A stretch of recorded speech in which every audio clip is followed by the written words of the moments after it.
So, hi Zoran, and thank you for doing the interview with me. How did we meet? I forgot. We met as mutual friends. There was Yeah. always a lot of people directing us towards each other, and then we Yeah. began meeting from one recommendation to another recommendation, and it Yeah. was lovely when life journey gets us together. Yeah. Maybe 10 years ago or 15, I Yeah. think something like that. So you are a coach. Can you Mhm. explain what kind of coaching do you do? Well, I'm a coach who does multiplicities of coaching.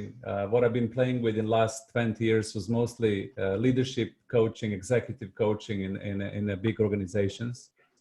And before that, I was also doing a life coaching services, which is for normal individuals. And then also I've done a lot of coaching for small businesses as well, startups, incubation hubs as well, to get them to become the best possible version of themselves, especially if they're starting up the project. So multiplicities of coaching services. Okay. So is there a core idea behind your coaching? Like something that connects all your work, your philosophy? Yeah, there is always one core idea in any coaching, and the core idea is that the client or the coachee has all the solutions to their life or business or issues or opportunities inside of themselves. Yeah. And the role of the coach is to find that out and to help them discover it. So I think that's universal through all good coaching. And do you work with any clients that people know? Can you mention the names so there is an idea to our amazing audience? Yeah, I mean, listen, it's mostly global corporate Fortune 500 companies. Some of them, I can disclose, and some of them don't. Depends on the level of NDAs and confidentiality. But I worked a lot with the technological business, with people who are in high-tech industries. Also, I work with the fashion business, with banking business, with shipping and oil. So across the industries, mostly in Fortune 500. And I noticed that you work in China a lot. Mm.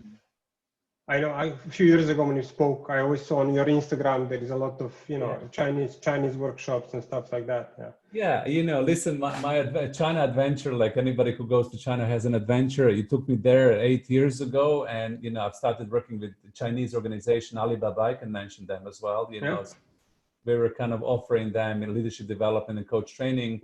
And then also we set up our own coaching business in China when we inspire leaders and small business owners to use coaching as a core leadership competence, core life skill, or core innovation competence in any different application. Yeah. So I'm personally very interested in creativity and innovation. I see companies as vehicles of innovation delivery, and innovation is something that makes the life of everybody better, and including people working in companies. And I'm just trying to figure out this path. How does society invent things, come up with good ideas? Sometimes they're in companies, sometimes they're outside. Companies need to commercialize it and need to fight. Startups really need to fight. I own a startup, so we really need to fight and bring it to the market. And it's a high risk. Big companies as well create innovation. And so I'm interested in this thing. How much do you work on innovation? How important that is in your work? Well, that's an integral part of the work. Absolutely. Whenever you work with the human development and you work with human potential and human capacity, you always touch the creativity and innovation, because that's an integral part of who we are, and that's what makes us special. So it's very integrated in my work. Yeah. Yeah. And so what do you think makes someone a better innovator or a more creative person? Let's say more creative person. What are the parameters? Like, do you come to someone's environment, office, whatever, and you say, well, this is not a good environment for creativity. You need to change these things. You need to organize it differently, to stimulate it. Let me give you kind of one angle onto this, and we can then talk about the environment. So from my experience, when it comes to coaching creativity and innovation in others and then in businesses, one of the most challenging things for everybody is that majority of people do not believe they're creative. So if you ask an average person in the organization, do you believe you're creative? Do you believe in your creativity? When people tell you, no, I'm not creative. This is for this geniuses or artists or very special few individuals can tap into their creativity. Usually they're charismatic leaders or they're breakthrough innovators. And I'm an average Joe or Joanne, and I'm not Yeah. in relationship with my Yeah. creativity at all.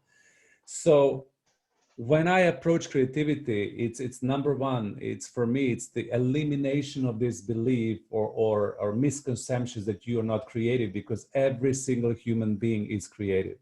You know, Yeah. every single human being has potential or capacity to tap into their creativity, but they never learn how. Nobody ever taught them how to do it, and they're not even aware they have this belief, I'm not creative. So for me, my angle into supporting organization with creativity is always to start with this, what we call decoding or reprogramming, rewiring one's brain, to start with the basic belief, I'm a creative human being and it's part of my essence. Does it make sense?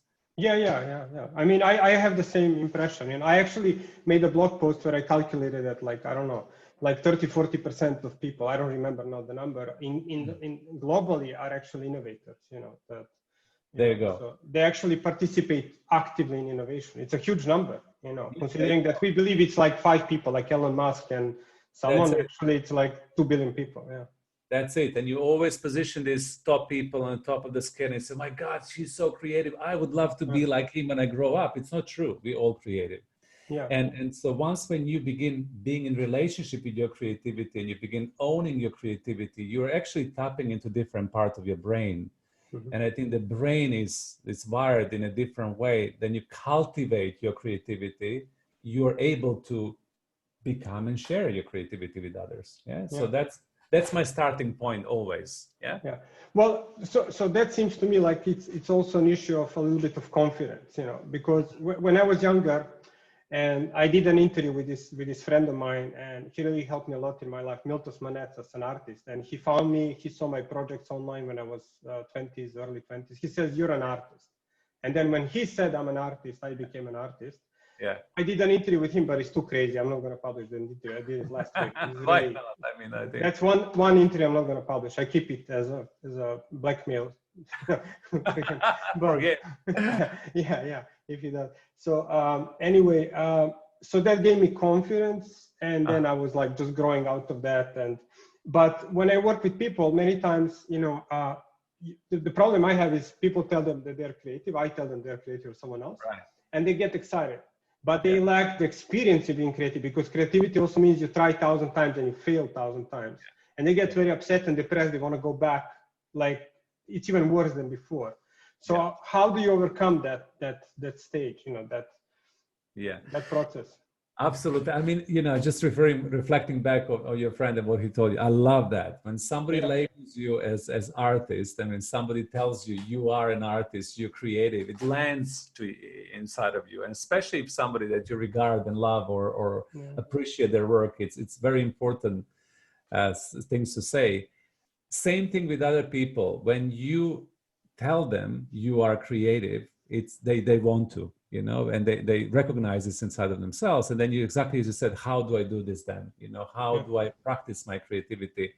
So for me, to answer your question, it's a journey. In my methodology, what I learn is coaching. What I do, it's coaching. So in the coaching process, you have the journey when you follow through people through their creative process, and you ask them to start with owning their small steps, showing up at the meetings, drawing, journaling, being around creative people, expanding their processes, tapping inside of them through the meditation, when they can create to the essential part of the creative self. And then exactly as you said, having enough courage and confidence and self-esteem to express this, even if they're worried that their things are going to be clipped at the meeting because they never expressed it, Usually in the meeting, we have people who are loud and they're like, okay, what about this? And what about this idea? And what about that idea? And then the quiet ones, when they show up, sometimes it's difficult for them to express that. So how I work with that stimulation of creativity in my job is to keep on empowering people to show up. And once when they show up and they have small wins within the project, within the conversation, within their daily life, daily work, then they begin owning it more and more and more and more. But it has to be consistent and it has to be a process. It's not like one day, boom, I'm creative. It doesn't work like that. But what if they they suggest ideas and innovation changes, and then someone says, well, this is not good. That happens like 10 times in a row because a company at the end of the day, they cannot make, and they have this expectation, you know. Yeah. I've been in these meetings a lot when I'm, sitting down myself and also coaching people, and they suggest ideas and people say it's not good enough.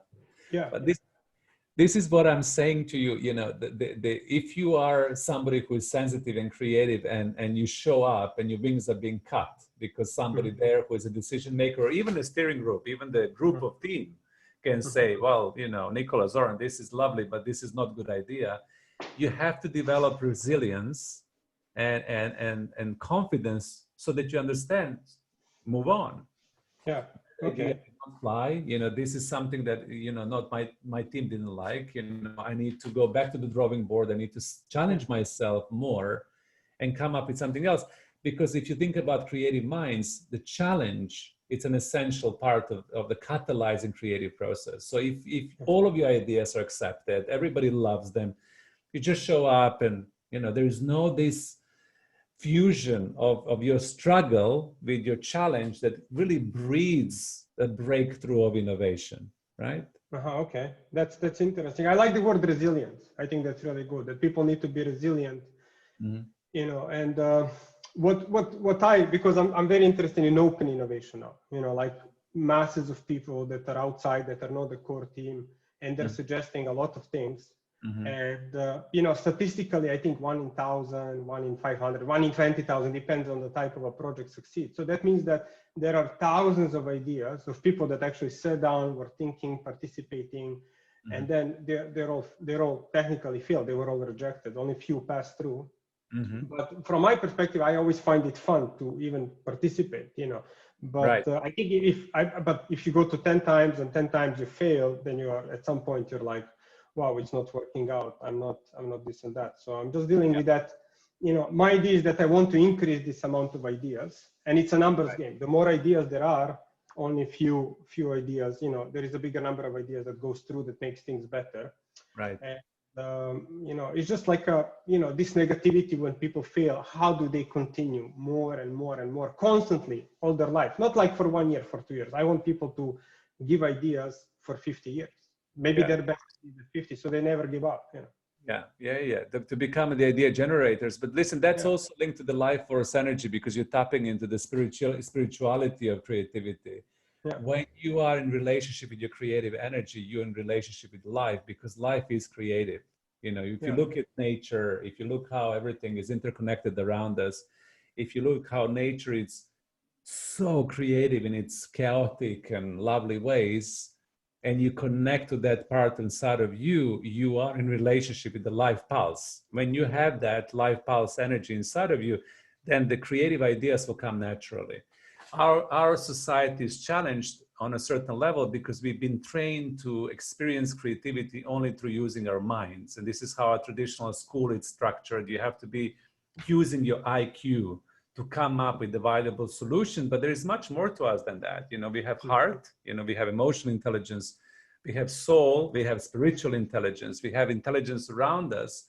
And for me, the key that, you mentioned when it comes to how to get these millions and millions of people to become self-organized and to become creational and to keep on giving ideas, it's for them to connect to themselves and to everything around them and to this life force energy they have inside.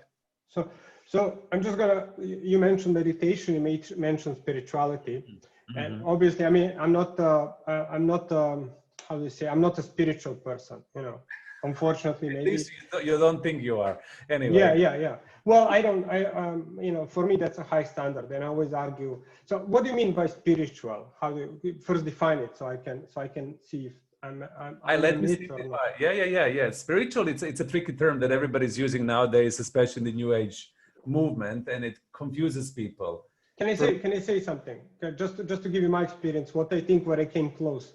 Yeah. Going either to Rome or Istanbul, to a Blue Mosque or Hagia Sophia, or to the Vatican, the main church, St. Peter's, and I really feel something, like I feel a little bit energized there with the entire awe. But I don't know if that's just really great architecture and design, but I really feel a little bit connected with there is something happens, a new emotion which is not familiar to me, But it could be just good architecture and Michelangelo and all that stuff. But I really love, I have to go a couple of times a year if I can, to Rome especially, you know. So that's the, yeah. So that's, you know, I don't know if that's going anywhere, you know. Is that what you mean? Am I getting close?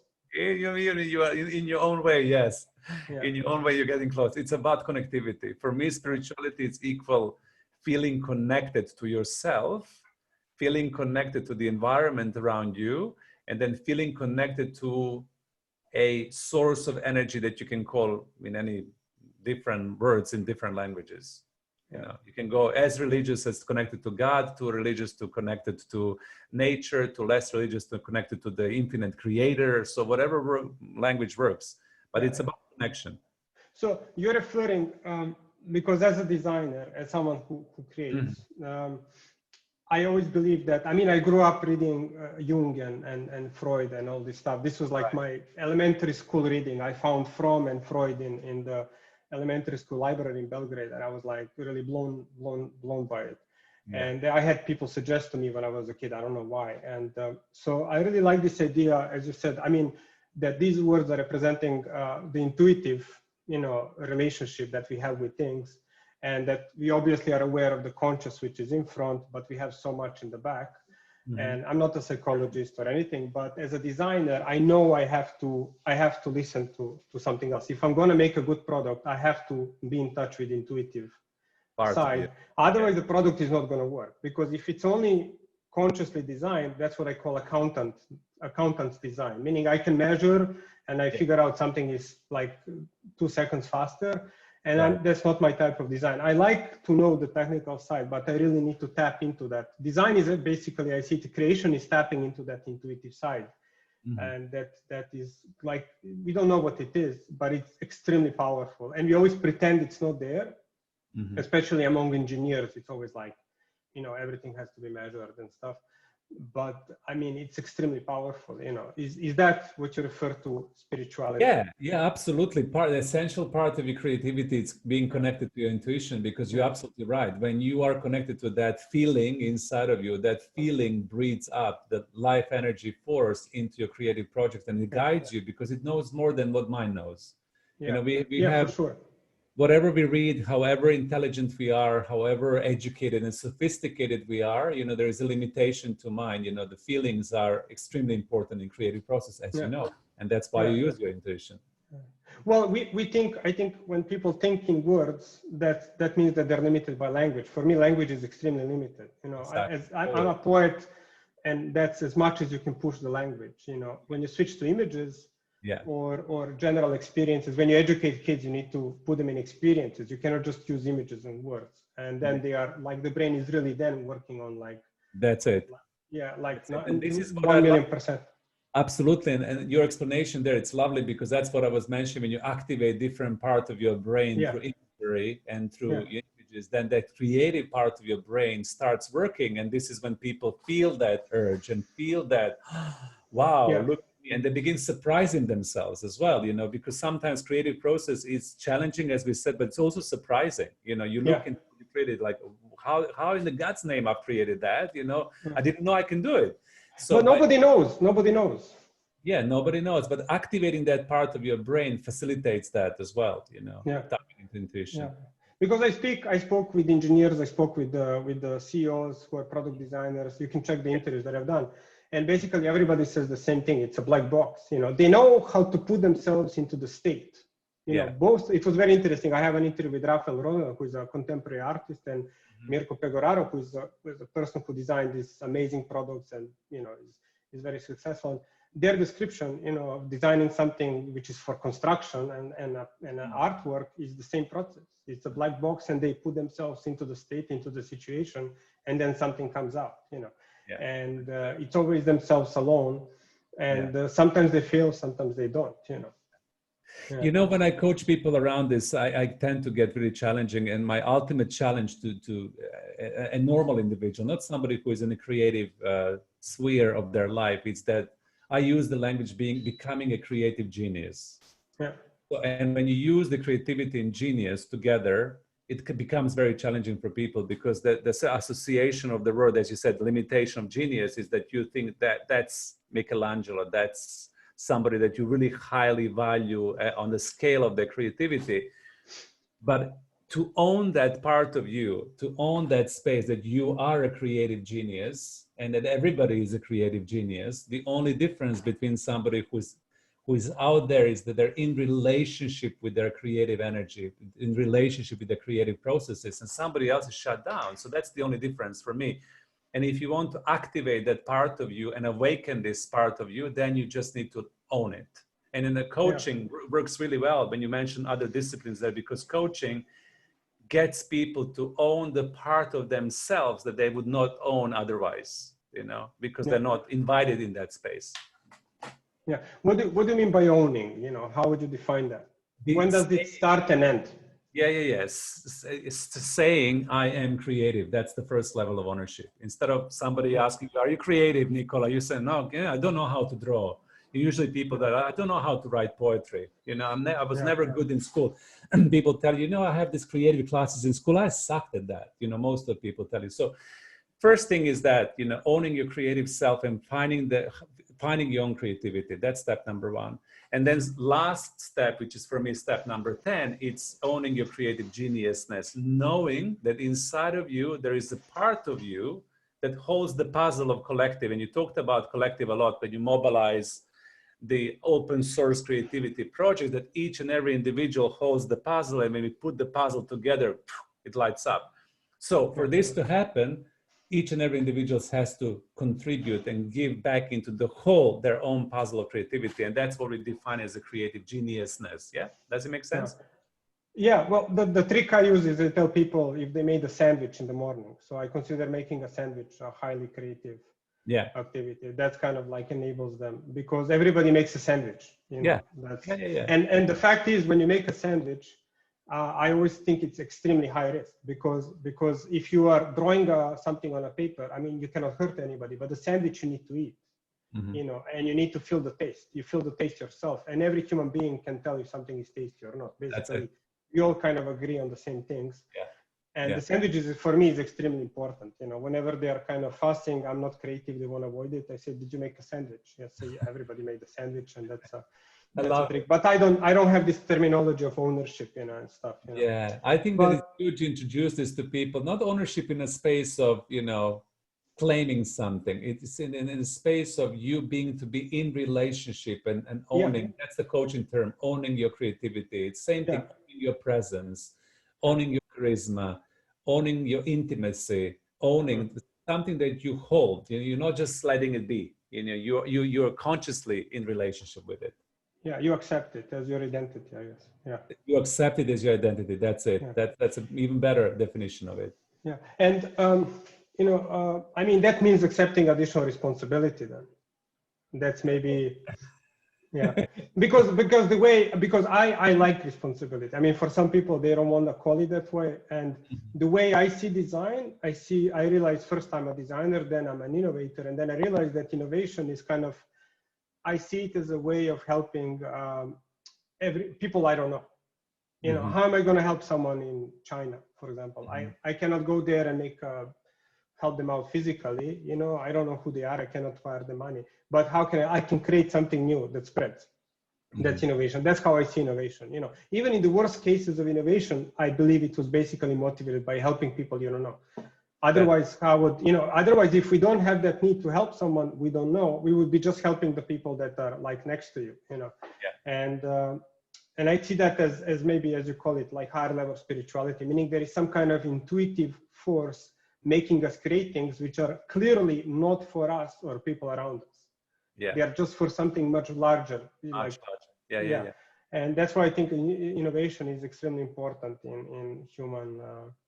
Does that sound right? Is that something Absolutely. It sounds right. And, connecting to that original thinking, original being, and allowing yourself to become a force of innovation. That's another thing. And allowing yourself to see yourself as this is your humanity expressing itself, because I think that creativity and procreation that we have as a part of our nature is our basic function. Yeah.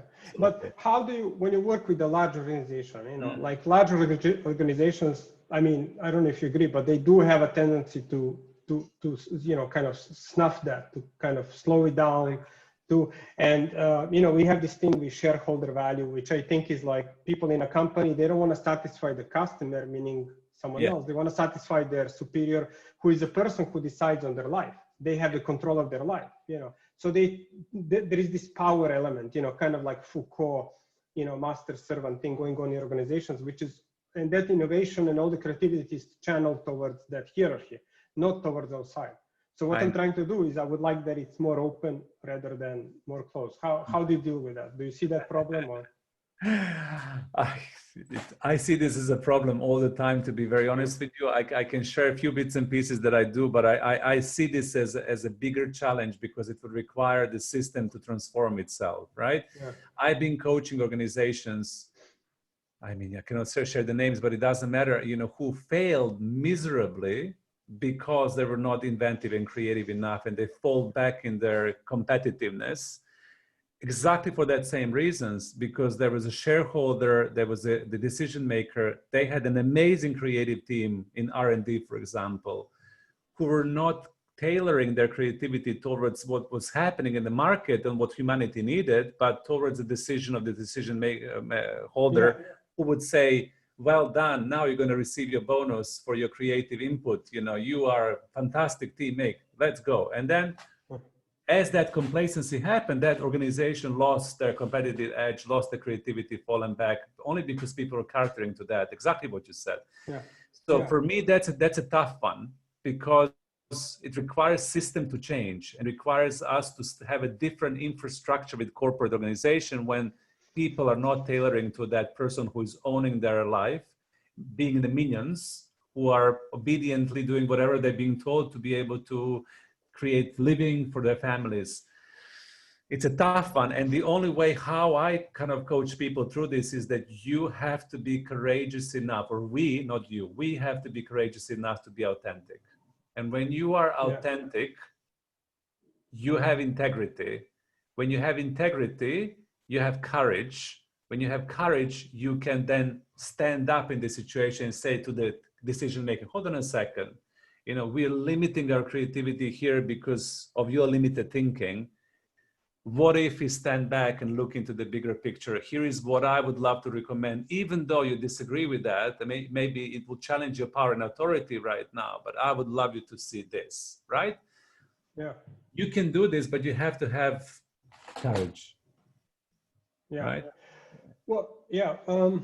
What I'm trying to create systems where that is kind of spontaneous, because courage in my mind implies direct, like whenever you feel fear, you're like, this is scary, because I consult a lot of people, and, I feel, I get this tension, I get, that's an intuitive part telling me, okay, you're going into something, and I don't even know it, I don't even know that I'm going there. Suddenly, like a minute before, I'm like, wow, I'm feeling scared. And in those cases, I didn't achieve much because I was too direct. Meaning that's not my style. I am by style direct, non-agreeable person, and stuff like that, very extrovert. Disruptor. But but in every way, I was saying something directly. I had an interview with Richard Barbrook, who is, political theoretician, and he's towards Marxism, and we were talking about change. And I just don't like change when it's called change. I don't see that giving too much results. So if like a manager or an employee goes to someone in here and says, we should do this, I see a conflict, and that has negative elements. Sometimes, very rarely, it can turn to positive, but in most cases, it's negative. I prefer change which is not visible, like suddenly your car is going faster and you don't need to have a fight with someone, That's the change so that's the change I'm focusing, like, giving people a tool. Like suddenly there is a better sandwich in a cafeteria. So there was no fight. There is just a better sandwich, and people eat a better sandwich. Instead of, nobody needs to go through that negative experience. I got tired. Maybe I'm too old. Maybe I got a little bit too tired. I was always fighting, but then I don't see so much results from that, So what's your opinion on that? I agree with you. I use the same terminology. Change, it has a rejection and it has fight. Change always resistance inside of it. And whenever you want, even that word change, how it wires in the human brain, it's like, oh my God, I need to change now. And oh my God, and oh my God, and there is resistance. So what we use, what I use personally, exactly as you, we're in the same frequency there. I use transformation and evolution. When you begin transforming, you mold from one state to another state, right? And that molding from one state, with the analogy of sandwich, just becomes. So you don't have this friction and pushing through and being an activist and, using your energy, to break through that. You're more smooth, like a smooth operator. So that's transformation. And evolution, it's also something that's important, because when you move from change to transformation to evolution, when you evolve, then your passion, it's the driving force of that evolution, because you simply care about humanity, you care about creativity, you care about your kids, you care about the world, you care about community, you care about, and that caring, you see what needs to evolve for this to become better. And so you're not struggling with change, you're simply saying, in order for our lives, for our kids' lives to be better, here's how we need to evolve. Here is what we need to do. It's obvious usually to everybody. Everybody sees it, and then people who are willing, they engage, right? They say, okay, let's do it. And people who are not willing or complacent, they would just stay in their comfort zones, so, yeah. So that's something that I'm thinking as well, like how you're changing an organization without actually entering in conflicts. And, I don't want the conflict. I want, as you said, I like that word, transformation and evolution. And I have further problems. I'm always thinking like 5 steps ahead, like it's just okay. But if I do make a change and I made it so it's evolutionary, in which case they didn't notice it because there was not that element of fight. Many people they didn't notice, they underestimated. Then I know, isn't that funny? then sometimes it happens. People trust the fight. Then you need to fight to create the idea of change. But you also, the real change happens on the side. So it's like all about, I'm a marketer as well. So that fight is needed to, when you're dealing with, as you said, leaders, that's my experience with leaders. Sometimes they need to have an obvious and not obvious, intuitive, spiritual thing. And for me, and that's why it's all case by case, but I think the element that connects all is what they call openness, that they need to be super open all the time. And as soon as they close internally only, so that brings me to another question. What is the role of being open? Meaning not being open, like inside the organization, you have all these people, managers, employees, etc. But, how open they are, because the more they listen to the world outside, the better their company is going to be. They're going to be more creative. The more closed they are, the more restricted it is, the more they become a little bit inbred, Yeah, I agree. I completely agree. And for me, it's the same thing that you mentioned, that the system change requires openness, and the system to be evolving consistently, you need people who are open. And unfortunately, the walled gardens or, in the corporations nowadays put people within their ecosystem. So even, sometimes when I work with the innovation and I need to log into some of my clients' file, they have a firewall, and then I have to do this and I have to do that and I have to do that to be able to get within their system. This is metaphorical. I have to do so many steps as an outsider to be able to become an insider, right? So when you have that mentality, us in our own ecosystem, without realizing that all ecosystems are interconnected, and the power of ecosystem interconnection is openness, then it's challenging. So for me, when I work with leaders, I challenge this all the time. I really challenge that closeness. I go to the conference, meet people, bring other experts from unrelated industries into your ecosystem, getting to talk to you, how they've done this. Don't just think the same, because the bottom line, Nikolai, is that people are creatures of habits. And if you think about how we live our daily lives in relationship to creativity, and this is the reason why I love the analogy of sandwich, we repeat behaviors. If we are unconscious, if you're not mindful enough, we kind of make the same sandwich every day, right? So I will put ham and I will put this and I will put that. But if you're a little bit mindful and open, you would say, I need to make a different sandwich because my body needs different nutritional values each and every day. I cannot eat same food all the time. I need this and I need that and I need this, and then you become creative. So to go back into with what you said when it comes to openness, that's an essential element of this organizational evolution, for people to be open to learn and grow, and to open up their internal systems for the people from outside to help them out. And but I just noticed, how much more time do we have? 10, 15 minutes? Are you 10, okay? 15 minutes. Yeah, Yeah, okay. you lead, I'll follow. Okay, so I have time. I have all day and tomorrow, but yeah, I don't know how much Zoom can record. So, but I'm thinking about, fear is the opposite. Do you think that fear is opposite? Just to tell you why I'm asking, my idea is that there are different types of fear. There is negative fear, which can maybe obstruct you, but there is also very positive fear. Like, for example, if I'm afraid that my kid gets hurt, I'm going to protect it. That's a positive fear. But if I'm afraid to make a different sandwich, like I'm going to make a mistake, that's not a good thing, because I should be making, it's not a big deal to make a new sandwich. It's irrational. So how can, what do you think about fear? Is it a force of negative or a positive force? And how do we recognize if there are different types of fear? With you again, I perceive and see fear in two polarities. I just use different language. I use the fear as your ally or fear as your block, right?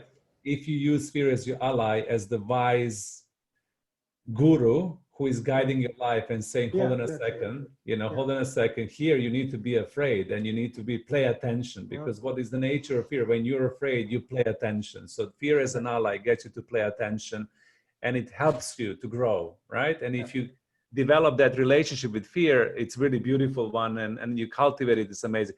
If the fear happens as a block, like you freeze, your parasympathetic nervous system goes like, like you're not moving, like an animal who is endangered by predator, then it's not a positive use of the fear. So in creative processes, you need to use fear as your ally, and you need to overcome it, because even if you have a blockage of the fear, part of the job is to overcome it. How can you tell which one is ally, which one is block? The one that blocks you, it literally paralyzes you, and you feel it in your system. It's like it's a physiological lack of action. Lack of action. That's it. That's a good one. One forces you to do something and you're active immediately. Makes you faster. One is blocking. Okay, it's paralyzing you. Yeah. Okay. Well, you're also an entrepreneur. You're also an innovator. You invented the way you coach. And what did you create? What is your creativity? What did you contribute? So, I've created so many different things. I've created the coaching systems. I created one of the first global virtual coaching organizations. I created tons of the transformational programs for the corporations and for businesses and so on and so forth. But how did I do this? To be very honest with you, I've just done what I needed to do next. I was always in relationship with my creative energy, just to personalize my story. I did not own it. I also had similar experience with you when I was hiring. One of my first mentor that was assigned to me in one of my first job, looked at me and said, but you're creative type. And I was trained to do business. I was, my degree is in the business management. And I was like, what? You are a creative type. And I was like, what do you mean I'm creative? You're an artist. How you communicate, how you do this, it's creative. So it got me to trust myself very early on, as I said to everybody else, and to be in relationship with creative energy. And then once when you do this, then it flows naturally. It comes to you, and I listen to what comes as an inspiration from inside of me. Because when you have creativity, you're also inspired, which is a sexy thing to have about creation. You're inspirational. You're not only standing there. People like that. People are very drawn to it. It's super sexy. It's super wonderful. It's inspiring. You inspire yourself and others. So when you're in relationship with that, you follow that. It's fun. It's like when you follow that, you become much more, alive. So I follow that, and I follow that, and I keep on playing. And I think the part of the creative process for me, it's also play. When you put yourself in a situation that you don't have limitation or you don't have organizational container, but you can play. And a lot of the time when we coach people in the organization, we bring that language, playfulness, be like child, have unconditioned mind, like what would you do next, and how would you do this, and how would you do that. So I do this a lot in my own creative journeys, just to get my playful energy running and to be creative on daily basis. That's cool. So and how do you see the future for your business or coaching business, or how is that going to develop next 10 years? Where we are now in 2020, which is a 2030. How do you see 2030? How do I see it in 2030? Yeah. That's okay. There's the ultimate test, what's going to happen. Let me just tune it. What I feel within my industry or within the world, where would you like to go? Whatever you want, whatever you want. I asked Surgeon, who is an architect, asking how do you see cities in 100 years? Because construction needs more time. And he was like, but then he came up with some stuff. So that's a hard question. So listen, how I see it, and this is maybe going to be controversial. I see that humanity is going to wake up. What I mean that humanity is going to wake up, I believe that humanity is going to become much more conscientious, much more aware, much more responsible, as you mentioned before, much more creative and transformational. And how my industry is going to look like and how the world is look like, we will be living in a completely different earth that we can possibly imagine.